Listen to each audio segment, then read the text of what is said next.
আসসালামু আলাইকুম ওয়া রাহমাতুল্লাহি ওয়া বারাকাতুহু। প্রিয় বন্ধুরা, তাকির মোবাইল কেয়ারের পক্ষ থেকে সকলকে আন্তরিক শুভেচ্ছা অভিনন্দন।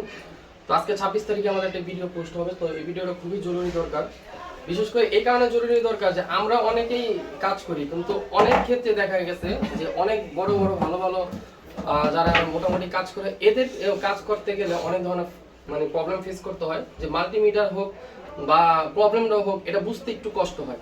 তা আজকে আমি একটা থিওরি আপনাদেরকে দিব। সেই থিওরিটা হচ্ছে মোবাইল ফোন, যে কোনো মোবাইল ফোনের সমস্যাগুলো বের করার জন্য সহজ কিছু ট্রিক্স দিব।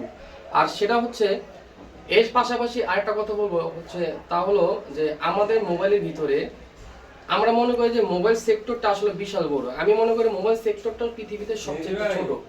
তো সবচেয়ে ছোট এই কারণে হয় কি, তো আমাদের মোবাইলের ভিতরে সবচেয়ে পিসি বোর্ডের ভিতরে সবচেয়ে সংখ্যা কম, কিন্তু কাজটা একটু গভীর।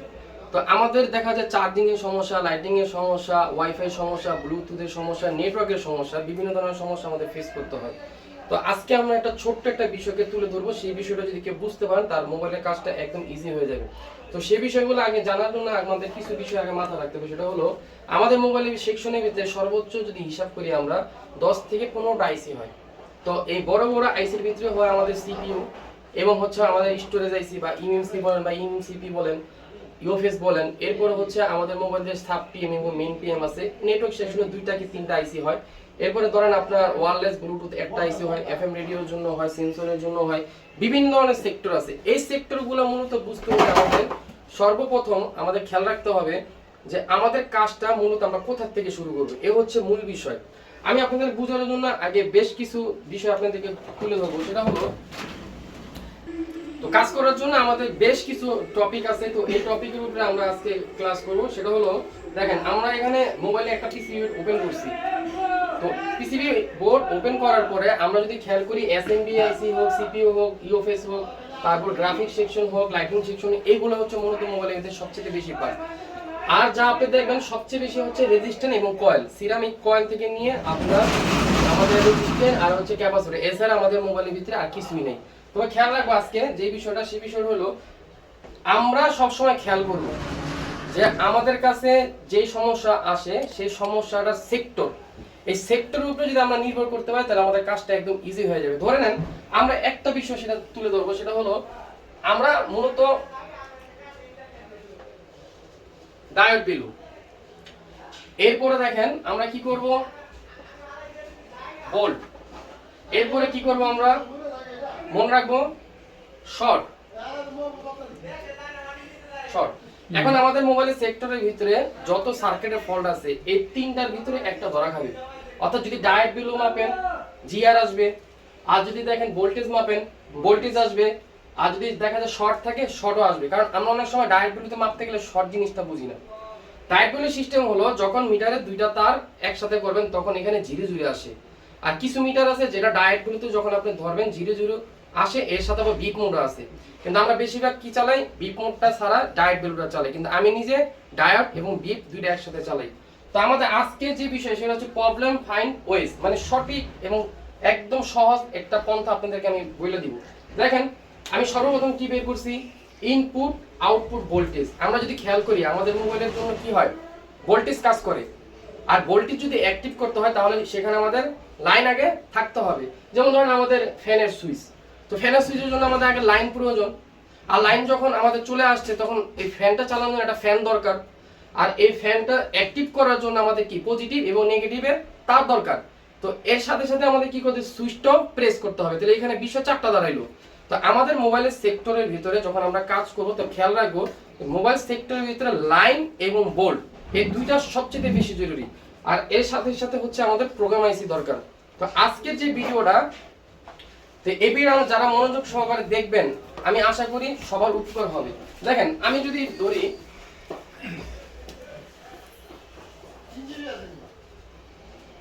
এটা একটা আইসি, যে কোনো একটা আইসি ধরেন। তো আমরা কি করলাম, এখানে একটা আইসি দিলাম। তো আমরা কি করলাম, এখানে একটা ক্যাপ দিলাম। এখন প্রশ্ন হলো আমার সেক্টরটা কি। ধরে নেন সেক্টরটা হচ্ছে আমাদের লাইটিং। তো লাইটিং এর জন্য আমরা জানি যে 6 পিনের আইসি। এক্সাম্পল হিসেবে বলতেছি, যদি 8টাই সিস্টেম না, 8টা একটু ভিন্ন সিস্টেমে, কিন্তু বোঝানোর জন্য বলতেছি যাতে আপনাদের বুঝতে সহজ হয়। এরপরে দেখেন আমাদের এখানে একটা বেস থাকে, এই বেস। এখন বিষয় হলো আমাদের লাইটিং সেক্টরে যদি কাজ করতে হয় তো সবার আগে জানতে হবে আমাদের ডায়েট ভ্যালু। আমাদের ডায়েট ভ্যালু কি বলে? তো আমাদের ডায়েট ভ্যালুর জন্য কি করতে হয় সবসময় আমরা জানি আমাদের ডায়োড সাইটগুলো ওপেন করতে হয়।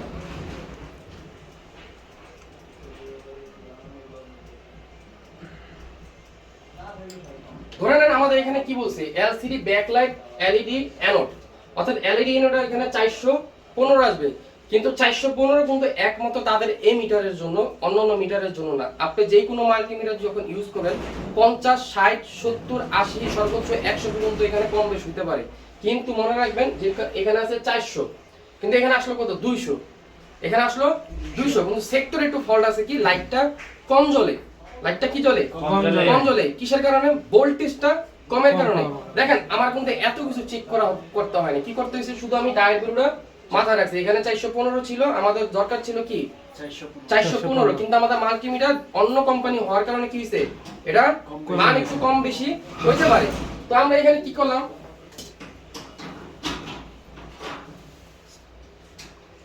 এখানে কি করলাম ডায়েট ভ্যালু চেক করলাম, ঠিক না? তো আমরা এখানে কি করলাম ডায়েট ভ্যালু চেক করলাম। তবে ডায়েট ভ্যালুর জন্য আমাদের ডায়েট মোডে যেতে হয়। আর ডায়েট মোড আমরা কোনটা হিসাবে জানি? আমরা জানি ডায়েট ভ্যালু থাকবে এরকম, নাকি? ডায়েট ভ্যালু এরকম থাকবে। এখন দেখেন যদি আমাদের এলসিডি সেক্টরে এই ক্যাপ যদি ভোল্টেজ না দেয়, কিন্তু এখানে লাইন আছে, কি আছে? লাইন আছে, লাইন আছে। খেয়াল করেন কথা, যদি আমাদের এলসিডি সেক্টরে যদি অ্যানোড লাইনের সমস্যা হয় তাহলে কি করতে হবে? এখানে আগে ডায়েট ভ্যালুটা চেক করতে হবে।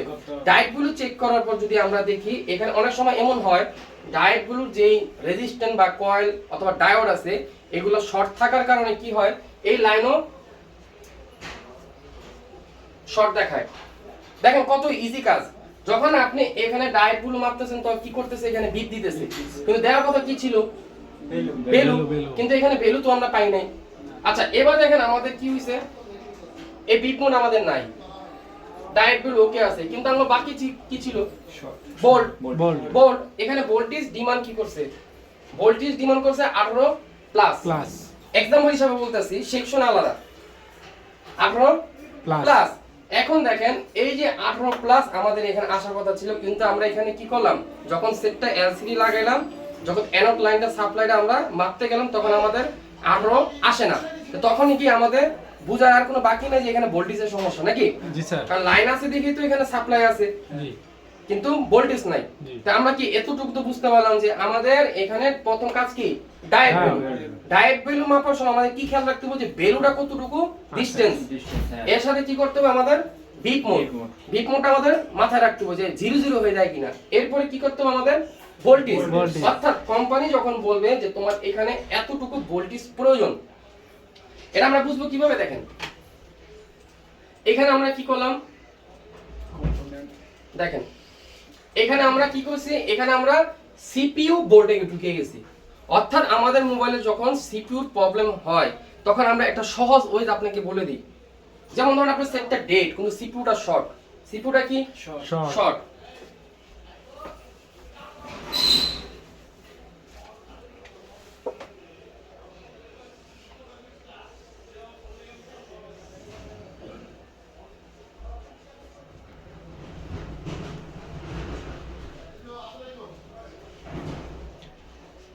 আমাদের মডেল কি আসলো মিডিয়াটেক। তো মিডিয়াটেকের জন্য আমাদের পাওয়ার আইসি এমটি দিয়ে শুরু হবে, এই কারণে এখানে এমটি লেখা।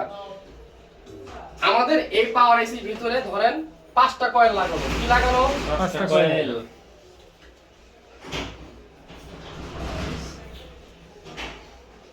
আর মিডিয়াটেকের এই যে আইসিটা আছে এটা টোটালি 5টা কয়েলই থাকে। বুক সিকোয়েন্স যদি আমরা যখন পড়বো তখন দেখবো যে এই 5টা কয়েলই আসবে।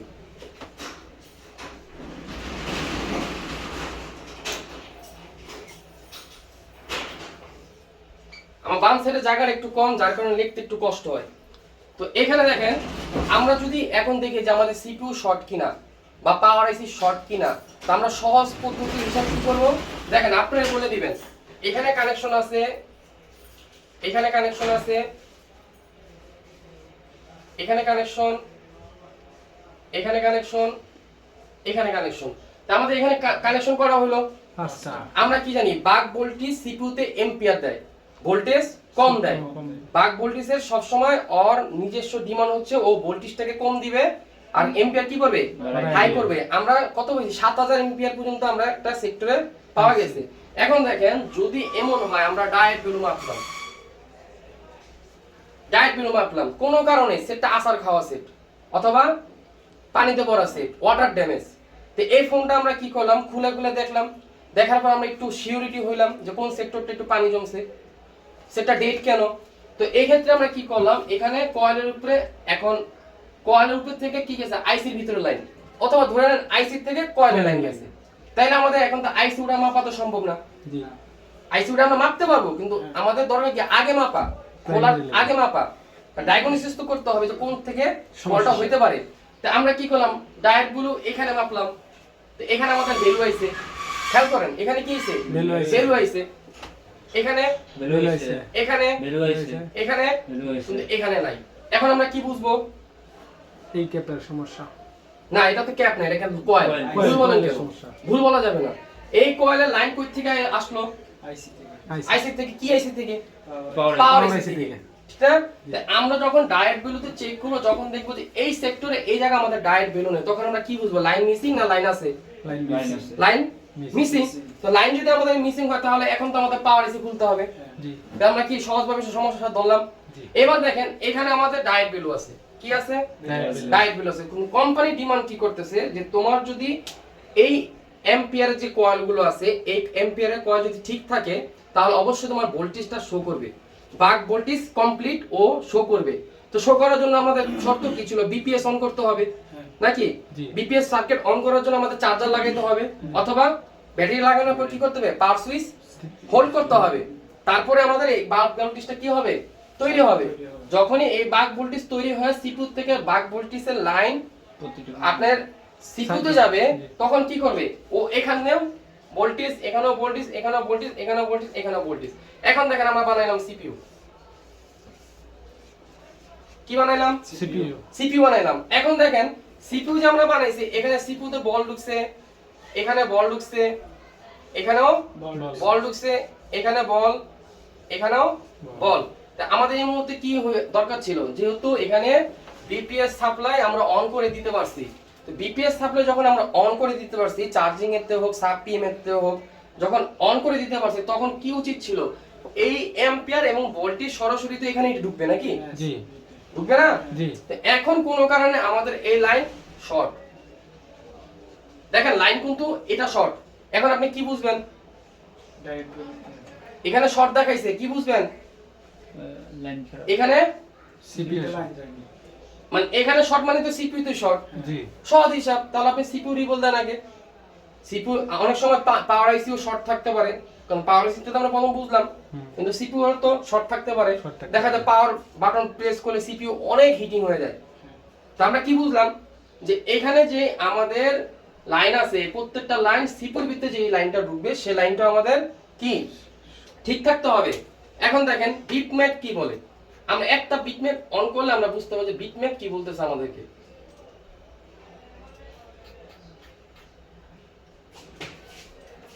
দেখেন আমাদের এই কোম্পানিগুলো মানে এত পরিমাণ আপডেট দিছে যে আপডেট দেওয়ার কারণে কি হয়েছে আমাদের কাজগুলো স্বয়ংসম্পূর্ণভাবে হচ্ছে না, দেখা যায় অনেক লেট করতেছে।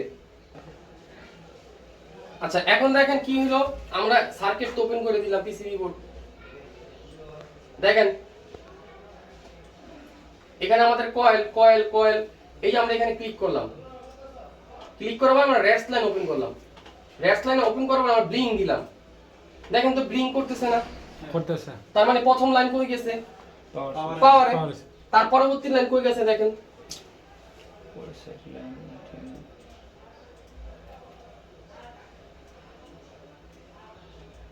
দেখেন এটা গেছে নেটওয়ার্কে। আচ্ছা আরেকটা দিলাম, এটা কই গেছে সিপিইউ তে গেছে নাকি? জি সিপিইউ তে গেছে। এখন আমাদের এইখানে কি হইছে, সমস্ত লাইন ঠিক আছে কিন্তু ভোল্টেজ বানাচ্ছে না। তাহলে আমরা কি বুঝলাম যে ভোল্টেজের সমস্যা, লাইন ওকে, তাহলে আমাদের ভোল্টেজ এখানে যেমনি হোক আনার চেষ্টা করতে হবে। হইতে পারে এই সিপিইউ ক্র্যাক হয়ে গেছে, বা হইতে পারে সিপিইউ তে রিহট করার কারণে ও পড়ে গেছে। এখন আপনি রিবল দিতে পারেন, বা হইতে পারে আপনার পিএম এর থেকে ভোল্টেজ মিসিং হইতে পারে। তো এটা চেক করার জন্য আবার আপনাকে কি করতে হবে, আপনার ইনপুট এবং আউটপুট ভোল্টেজ ঠিক থাকতে হবে। আপনি সাধারণ জ্ঞানে বলেন, যদি সিপিইউ এবং পাওয়ার আইসির তে কমিউনিকেশন ঠিক থাকে তাহলে কি আউটপুটের ভোল্টেজ দেখাবে না? আর যদি না থাকে দেখাবে না। দেখাবে না। তো আপনি কি করলেন, আপনি সরাসরি চলে গেলেন ইনপুট এবং আউটপুট ভোল্টেজে।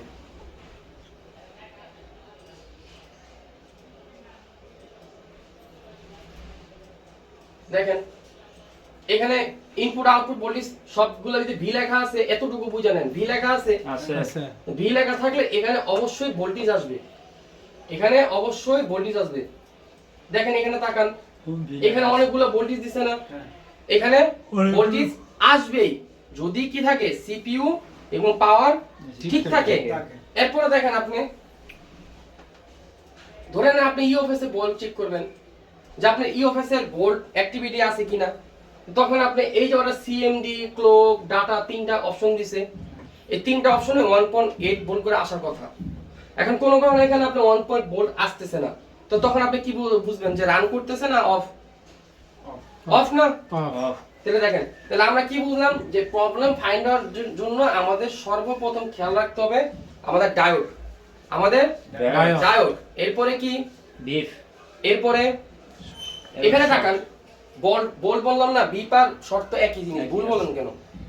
Voltage, diode, beep, short, short কি ভোল্টেজ, ডায়োড, শর্ট, এই তিনটা জিনিস মাথা থাকবো। যে কোনো সার্কিটে কাজ করার জন্য কি করবেন, ডায়োড ভ্যালু, ভোল্টেজ, শর্ট।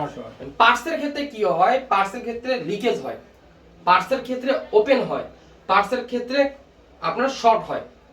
অর্থাৎ কোনো একটা ক্যাপাসিটর বা কোনো একটা পার্স তিনটা ইস্যুর ভিতরে দাঁড়ায় যায়, লিকেজ, ওপেন, শর্ট। তো লিকেজ, ওপেন, শর্ট সবগুলো তো আমরা ডায়োড ভ্যালুতে মাপতে পারবো, ঠিক না? তো এতটুকু বুঝে আছে সবার? জি স্যার। হ্যাঁ জি স্যার। আচ্ছা দেখেন এখানে আমরা কি গেলাম, ধরেন আমরা একটু আগে দেখলাম সিপিইউ ভোল্ট। তো সিপিইউ এখানে কিছু কম্পোনেন্ট রূপিত ভোল্টেজ গুলো চেক করতে বলা হয়েছে। তো এখানে আমরা কি করলাম, দেখেন এই যে দেখেন একটা ক্যাপাসিটর উপরে আমরা ক্লিক করলাম, তার মানে কি সিপিইউ যা ভোল্টেজ আছে এখানে শো করতেছে। তো এইভাবে আপনার ক্র্যাক সিপিইউ হোক, ডেড ফোন হোক, চার্জিং এর সমস্যা হোক, যে কোনো সমস্যা, মূল কথা আপনি জানতে হবে ভোল্টেজ কত আসার কথা ছিল, এই বিষয়টা আপনার জানতে হবে। আর এখানে ডায়োড ভ্যালু কত আসার কথা ছিল। তো সবার তো এটা ক্লিয়ার নাকি? জি স্যার। তো প্রিয় বন্ধুরা, আমাদের ক্লাসটা অনেক বড় হয়, 2 ঘন্টার মধ্যে ক্লাসটা হবে। তো এত বড় ভিডিও আপলোড করা সম্ভব না। তো যারা ট্রেনিং নিতে চান বা অ্যাডভান্সে কাজ শিখতে চান, আইসির উপরে কাজ শিখতে চান বা প্রোগ্রামিং এ কাজ শিখতে চান ইএমসি উপরে, তো তারা আমার সাথে যোগাযোগ করতে পারেন। আর নিচে ডেসক্রিপশনে আমার নাম্বার দেওয়া থাকবে। 15 দিন এবং 1 মাস, অর্থাৎ 15 দিন 1 মাস হচ্ছে তাদের জন্য যে অনেকে ব্যবসা বাণিজ্য করেন, দেখা যায় আসার ওরকম সুযোগ নাই। দেখা যায় 10 দিনের জন্য হইলে আপনি আইসা কাজটা নিতে চান এবং বাদ বাকি কথাবার্তা যা আছে আপনি ফোনে ফোনে বইলা জানতে চান। তো এই বিষয়গুলো যাদের জন্য তাদের জন্য ওয়েলকাম, এবং যারা 1 মাস থাকতে চান তাদের জন্য ওয়েলকাম। অর্থাৎ এখানে থাকা খাওয়ার ব্যবস্থা সম্পূর্ণ আপনারা জানেন, অনেকেই জানেন যে সবকিছু আমার বাসার ভিতরে, আপনার ঘরোয়া পরিবেশে, এবং থাকার ব্যবস্থাটা আমার বাসার ভিতরে। তো 15 দিনের জন্য যারা আসবেন তাদের জন্য হচ্ছে মূলত 15 দিনের জন্য হচ্ছে এই সময়টার জন্য 12,500 টাকা। আর যারা 1 মাসের জন্য ফুল কমপ্লিট কোর্স করতে চান তাদের জন্য হচ্ছে 25,000 টাকা, অর্থাৎ খাবার খরচ সহ। এরপরে আপনি আমার সাথে যোগাযোগ করতে পারেন, যদি ভালো লাগে ইনশাআল্লাহ আপনাকে সম্পূর্ণ সাপোর্ট দেওয়া হবে।